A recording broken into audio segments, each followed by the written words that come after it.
Le syndrome de la page blanche est un trouble psychique de l'écrivain, se présentant comme l'impossibilité de commencer ou de continuer une œuvre.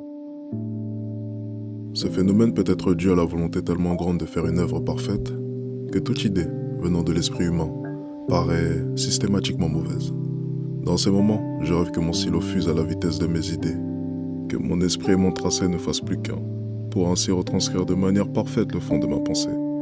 Mais elle n'en est rien, car tout cela est utopique. Je reste là, au-dessus de cette page, au-dessus du vide, et plus je reste, plus le gouffre me séparant de la créativité s'agrandit. Et c'est dans ces moments que Paris prend tout son sens.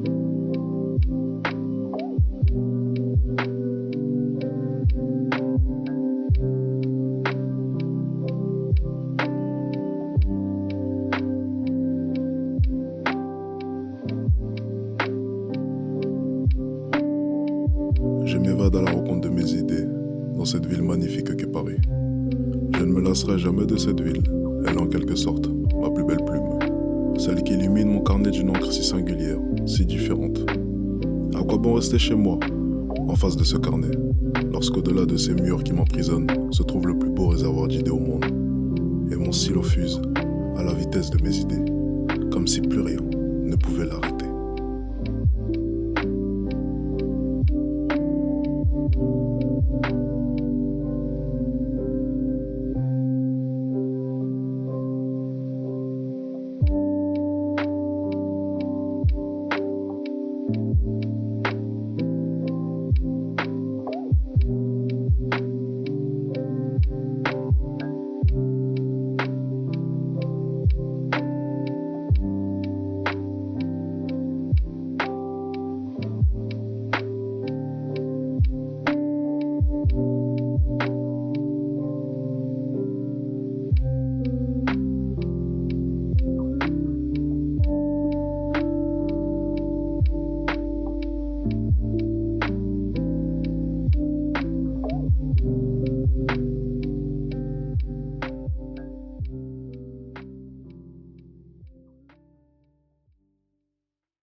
C'est drôle à quel point est-ce que les souvenirs peuvent refaire surface à tout instant.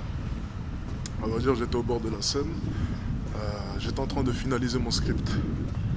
Et d'un coup, je me suis rappelé d'une chose, un souvenir plus précisément. C'était il y a 1 an et demi, au bord de la Seine. Nous étions en train de tourner une vidéo. On avait besoin d'une scène que je voulais absolument inclure dans une de mes introductions, où l'on verrait une personne en train d'ouvrir un livre. À son précis, on décide de se rendre vers un kiosque et de demander à un des patrons des kiosques si l'on pouvait ou non filmer cette scène. Et le patron refusa de manière virulente.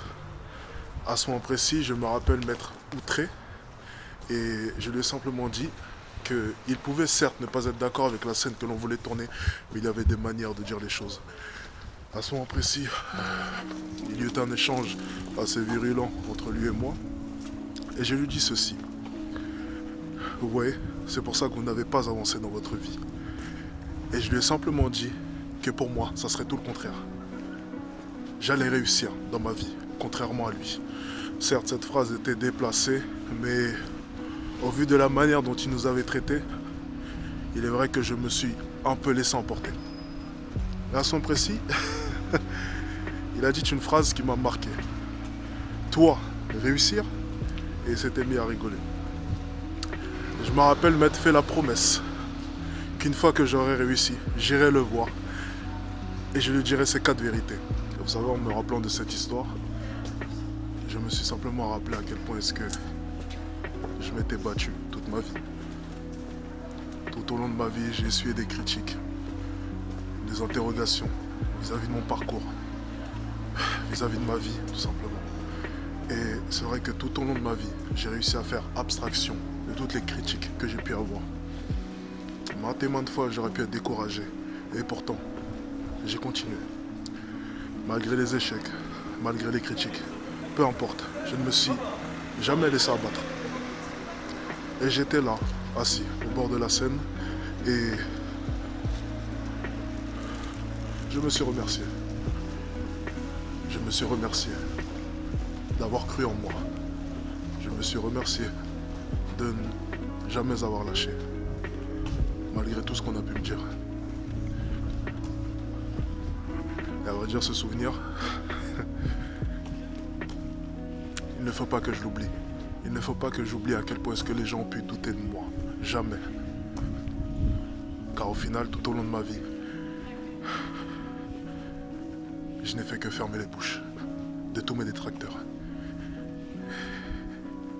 Et lorsque je regarde en arrière, je me dis que j'ai bien vécu. Et s'il y a une chose que je peux vous souhaiter, c'est de faire de même. Passez une bonne soirée, je rentre dormir. À la prochaine.